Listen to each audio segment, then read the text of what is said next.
कहते हैं CAM, COVID associated mucormycosis. Mucormycosis एक फंगल इन्फेक्शन है। इसके जो स्पोर्स हैं इस फंगस के, वो मिट्टी में भी पाए जाते हैं, हवा में भी पाए जाते हैं, कुछ हद तक ये कहते हैं कि फूड में भी पाए जाते हैं। लेकिन ये फंगस जो है लो विरुलेंस है, यूजली इन्फेक्शन नहीं करता है। और अगर हम कोविड से पहले की बात करें तब भी ये फंगल इन्फेक्शन देखा जाता था, लेकिन इसकी इंसिडेंस बहुत कम थी और रेयर इन्फेक्शन था। उन लोगों में देखा जाता था जिनकी शुगर बहुत ज़्यादा है, डायबिटीज़ अनकंट्रोल्ड है, या जिनको ट्रांसप्लांट हुआ और फिर वो इम्यूनोसप्रेसेंट ड्रग्स पे जिससे उनकी इम्यूनिटी कम है, या कैंसर के ऐसे पेशेंट्स हों जो कीमोथेरेपी पे हैं। आम लोगों में ये यूजली नहीं पाया जाता था, तो इसलिए नई बीमारी नहीं है। लेकिन कोविड के कारण और कोविड की ट्रीटमेंट के कारण इसके केसेस अब काफ़ी ज़्यादा देखने में आ रहे हैं। कई क्षेत्रों में काफ़ी अधिक मात्रा में केसेस रिपोर्ट किए जा रहे हैं। अगर हम एम्स की ही बात करें तो हमारे यहाँ ऑलमोस्ट 23 केसेस हैं जो अभी एडमिटेड हैं जिनको ये फंगल इन्फेक्शन है कोविड के। 20 उनमें से अभी भी कोविड पॉजिटिव हैं और 3 कोविड नेगेटिव हैं। और कई राज्य ऐसे हैं जिनमें 400-500 से ज़्यादा केसेस उन्होंने रिपोर्ट किए हैं कोविड के, उनके पास अभी पॉजिटिव हैं। ये जो बीमारी है वो या तो फेस को अफेक्ट करती है, जिसको हम कहते हैं राइनो ऑर्बिटल सेरेब्रल म्यूकरमाइकोसिस, जिसके कारण नाक में, आँख की जो ऑर्बिट है उसमें या ब्रेन के अंदर इन्फेक्शन फैल सकता है, जिससे लोगों की विजन भी जा सकती है, आँख की रोशनी जा सकती है, और कुछ हद तक कभी ब्रेन में भी इन्फेक्शन हो सकता है। साथ में ये फेफड़े में भी फैल सकता है, जिसको हम कहते हैं पल्मोनरी म्यूकरमाइकोसिस।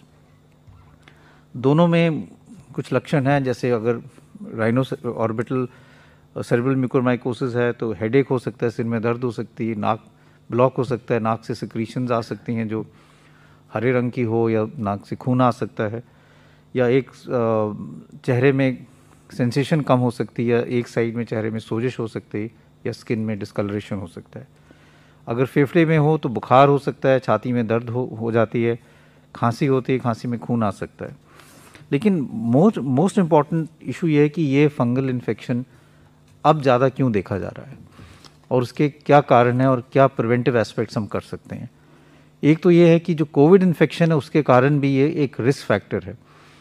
कोविड इन्फेक्शन में जो हमारे हम ब्लड काउंट्स देखें तो एक सेल लाइन जो है जिसको हम लिम्फोसाइट्स कहते हैं वो कम हो जाते हैं, लिम्फोपीनिया हो जाता है। तो उसके कारण बॉडी में जो CD4 CD8 सेल्स हैं वो कम होते हैं और उसके कारण अपॉर्चुनिस्टिक इन्फेक्शन, फंगल इन्फेक्शन के चांसेस बढ़ जाते हैं। ये फर्स्ट वेव में भी देखा गया था, और अगर हम 2003 सार्स की बात करें तो तब भी अगर डेटा देखें तो तब भी फंगल इन्फेक्शन कुछ हद तक ज़्यादा रिपोर्ट किया गया था। लेकिन इस दफ़ा जब हम इसको ज़्यादा देख रहे हैं उसके कारण दो और हैं। एक कारण ये है कि कई ऐसे पेशेंट्स हैं जिनको डायबिटीज़ है, शुगर की तकलीफ़ है, और अगर वो कंट्रोल ना हो तो उनमें भी ये फंगल इन्फेक्शन के चांसेस ज़्यादा होते हैं। और तीसरा जो बहुत इम्पॉर्टेंट कारण है, miss use of steroids. Steroids जो पेशेंट्स ले रहे हैं जिनको डायबिटीज़ हैं और साथ में कोविड है, अगर ये तीनों चीज़ें इकट्ठी मिल जाएं तो वो चांसेस ऑफ फंगल इन्फेक्शन एकदम बढ़ जाते हैं। इसलिए इसको रोकने के लिए सबसे पहले तो मिस यूज़ ऑफ स्टीरॉइड जो है वो हमें कम करना पड़ेगा। और जैसे पहले भी कहा था कि जो पेशेंट जिनको माइल्ड डिजीज़ है, जिनको ऑक्सीजन की ज़रूरत नहीं है और जिनको अर्ली स्टेज में जो कोविड इन्फेक्शन है, उनमें स्टीरॉइड देने से नुकसान ज़्यादा है, फ़ायदा कोई नहीं है। जो रिकवरी ट्रायल है उसने भी यही दिखाया था कि अगर हम स्टीरॉइड्स माइल्ड पेशेंट्स में देते हैं तो मॉर्बिडिटी और mortality because of secondary infection ज़्यादा होता है। इसलिए अगर किसी को कोविड है और माइल्ड इन्फेक्शन है, बुखार है, सैचुरेशन मेंटेन्ड है, खांसी है, लेकिन और कोई ऐसे लक्षण नहीं है कि ऑक्सीजन कम हो रही है, तो स्टीरॉइड्स नहीं देने चाहिए, क्योंकि उससे आगे जाके फंगल इन्फेक्शन के चांसेस हो सकते हैं, स्पेशली अगर उनको उस व्यक्ति को डायबिटीज़ भी है। दूसरा है डायबिटीज़ या शुगर कंट्रोल, वो बहुत ज़रूरी है, क्योंकि जिन लोगों का शुगर कंट्रोल नहीं होता उसमें ये फंगल इन्फेक्शन ज़्यादा पाया जाता है। तो ये बहुत ज़रूरी है कि जिन लोगों को भी डायबिटीज़ हैं या जो स्टीरॉइड्स ले रहे हैं वो अपना शुगर चेक कराएं, क्योंकि कई दफ़ा किसी को ये पता नहीं होता कि मेरे को शुगर की तकलीफ़ है, स्टीरॉइड्स लिए तो एकदम शुगर 300-400 पहुंच जाती है। तो इसलिए अपना शुगर भी मॉनिटर करें। और अगर डायबिटीज़ है तो और भी ज़्यादा ज़रूरत है कि जब कोविड इन्फेक्शन है या आप स्टीरॉयड्स ले रहे हैं तो शुगर को रेगुलरली मॉनिटर करें। तीसरी चीज़ ये है कि मास्क अपना लगा के रखें। जैसे मैंने कहा, ये स्पोर्स हैं, हवा में भी इसके फंगस हो सकता है। मास्क लगाना ज़रूरी है, स्पेशली अगर आप कोई कंस्ट्रक्शन साइट पे जा रहे हैं जहाँ पे इसके फंगस के चांसेस ज़्यादा हो सकते हैं। तो ये बहुत ज़रूरी चीज़ है कि अगर हम स्टीरॉयड ले रहे हैं तो उसको मिसयूज़ ना करें। दूसरा ये इंपॉर्टेंट चीज़ है, स्टीरॉयड्स का डोज जो है, हाई डोज स्टीरॉयड्स कई दफ़ा दिए जाते हैं, उसका भी कोई फ़ायदा नहीं है। डेटा यही कहता है कि mild to moderate dose steroids are good enough. अगर हम बहुत हाई डोज स्टीरॉयड्स देंगे तो शुगर भी बढ़ेगी, इन्फेक्शन के चांसेस भी बढ़ेंगे। तीसरा ये कि डेटा ये भी शो करता है कि 5 से 10 दिन तक मैक्सिमम स्टीरॉयड्स की ज़रूरत पड़ती है मेजॉरिटी ऑफ कोविड पेशेंट्स में।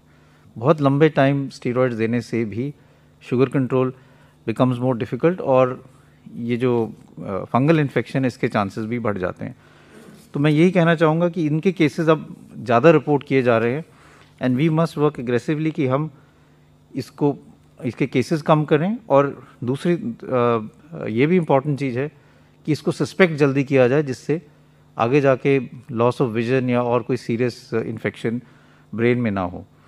तो इसलिए अगर आपको जब भी कोई पेशेंट डिस्चार्ज होता है तो जो मैंने लक्षण बताएं, अगर किसी को कोई भी ऐसे लक्षण हो तो डॉक्टर से ज़रूर संपर्क करें, अपना शुगर कंट्रोल करें और अपनी स्टीरॉयड्स अगर अननेसेसरी हैं तो उसको बंद करना चाहिए।